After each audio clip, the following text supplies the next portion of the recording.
Hello fellow sim racers. Today I'm going to be taking a look at F1 2018 for the PC.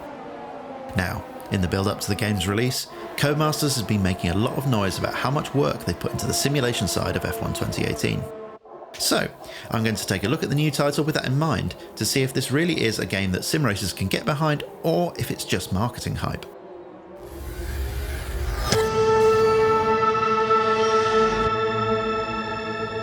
Now, I don't want this video to be too clickbaity, so I'm going to answer the question in the title straight away.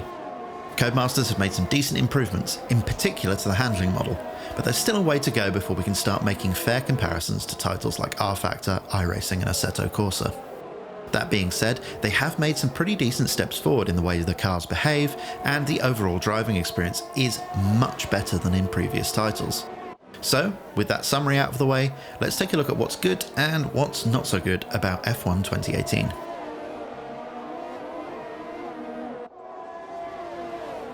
So, as I mentioned in the preamble, the driving model is much improved over last year's game.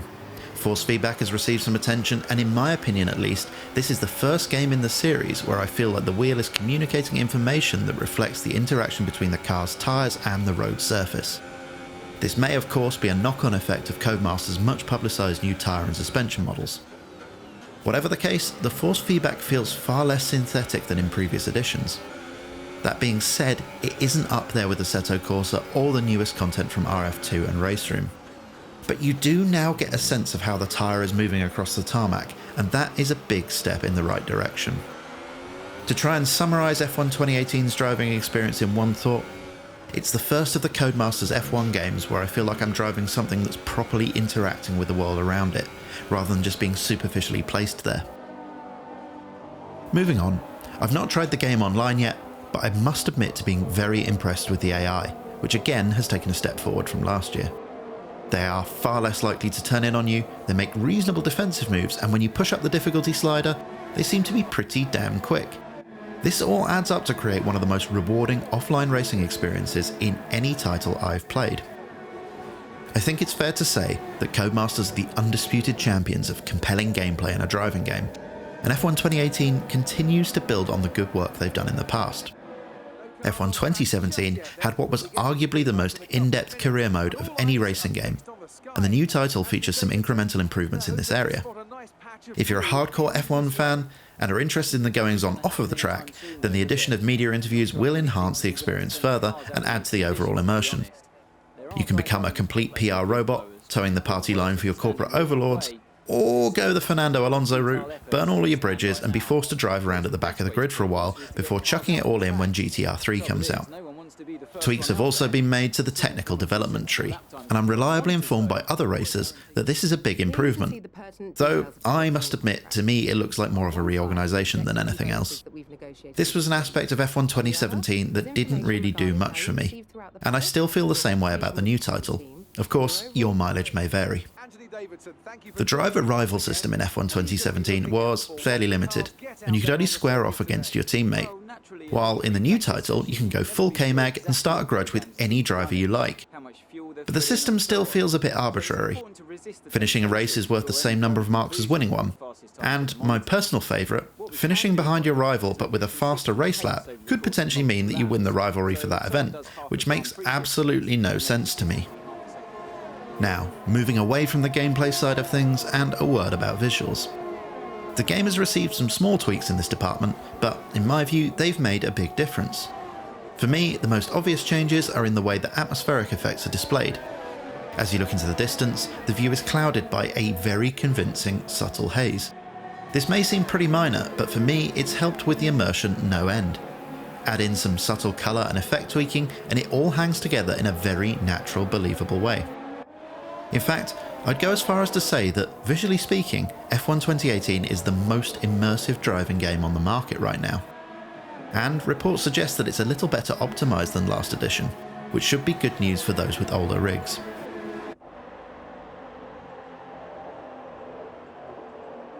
Now, I want to caveat this section by saying that I've really enjoyed my time with F1 2018 thus far, but it's been far from smooth sailing for me. In my view, there are a pretty significant number of issues with the title, And a lot of these problems do seem like they're limited to the PC version of the game, which is pretty disappointing. With Codemasters ramping up the simulation hype this year, I perhaps naively thought that maybe support for PC-based sim racers, or to put it another way, most sim racers, would be a little bit better. But I'm sorry to report that many of the shortcomings that have been apparent throughout the series are still present in one form or another, and for some, these will be a deal breaker. First up, while F1 2018 does have rudimentary triple monitor support, it would still appear to just be a stretch picture. I say would appear to be because I can't tell for sure, I couldn't get it working. The title won't load on my triple screen setup, it just sits there haplessly cycling through resolution options, trying to find one that fits before eventually just crashing to the desktop. I've seen others that have made it work, but they all seem to have 1080p setups. As far as I can tell, there's no resolution option for triple QHD screens, so that counts me out, and it may also be an issue for those of you with an ultra-wide as your center screen. While we're on the subject of unsupported hardware, as you all probably know by now, yet again there's no VR support. So I get that VR hasn't really taken off amongst more casual gamers, and they will undoubtedly make up a large portion of F1 2018's buyers. But sim racers have really taken to the technology, as has every serious sim racing title except Automobilista, which is probably somewhat limited by the pre-war graphics engine it utilises. So, by again leaving out VR support, Codeys are signalling to sim racers that we really aren't their target market. One area that has seen some improvement from last year is the support for multiple input devices. I was able to configure my combination of a T300 wheel and Club Sport pedals this time around, and it was pretty straightforward too. That being said, there is still a fundamental flaw in how the control config settings work. There are certain functions that you must map to each input device, regardless of whether that device has those functions or whether you want or can facilitate them at all. This can leave you with broken in-game controls, even if you have the relevant functions mapped on another device. Furthermore, when you're in the game, you'll be directed to, say, press button 13 on your wheel. Do you know which button 13 is? Because I sure didn't. Which led me to this stylish post-it based solution. And while I'm having a whinge about controls, there's still no option to specify your wheel rotation in degrees. Instead, you have to adjust the saturation slider, which is a percentage, to match the rotation of your wheel. This does work, but it takes some trial and error to get right. More of an issue, however, is that the on-screen steering wheel animations appear to have a fairly aggressive amount of smoothing applied, which is probably to make it look a bit more convincing for joypad users. But for those of us with wheels, it means it's impossible to get the on-screen wheel to precisely match the behaviour of your input device, which is visually quite misleading. Finally, to round up the moaning section of this video, some of the sliders still have really weirdly forced choices. For example, the only race lengths you can choose are 5 laps, 25, 50 or 100%, which is pretty odd and a limiting scale, but nowhere near as odd as the driver images, some of which will undoubtedly keep you awake at night. Look at poor Brendan Hartley. That's the face of a man who should be haunting an abandoned amusement park. And then of course there are inmates Raikkonen and Bottas. F1 2018 has a lot going for it. It looks glorious, it's tremendous fun to play, and the driving model is much improved. But for me, the title is marred by lacklustre support for the sort of bread and butter peripherals that PC sim racers are able to use without any issues in pretty much every other title. It's obvious that our little niche isn't really Codemasters' primary focus, and that's okay. For tens or hundreds of thousands of F1 fans, F1 2018 will be a massive success, and arguably it provides exactly what those users want and need.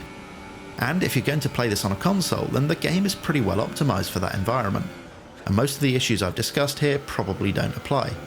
Which leads me to my final point. I think I'd be happy to overlook the poor hardware support and other niggling issues due to the quality of the gameplay and the overall immersiveness of the title, but for me, the biggest issue is that the PC version of the game still feels like a begrudging afterthought. Something that Codemasters feel like they have to produce. I mean, you can't even use a bloody mouse in the UI. It's not 1991 and this isn't MS-DOS. So, to sum up, the simulation claim is neither fact nor flannel. Codemasters have improved the simulation aspect of their F1 flagship, and the driving experience has taken a big step forward. However, there's still a way to go before the physics and handling models are on a par with other more established racing sims. But that was always to be expected. So that just about wraps things up for now. I hope you enjoyed the video. If you did, then it would be great if you could hit the like button and subscribe to my channel. As always, thank you so much for donating your precious free time by watching. It is very much appreciated. So all that's left to say is goodbye, thank you for watching, and enjoy the rest of your day.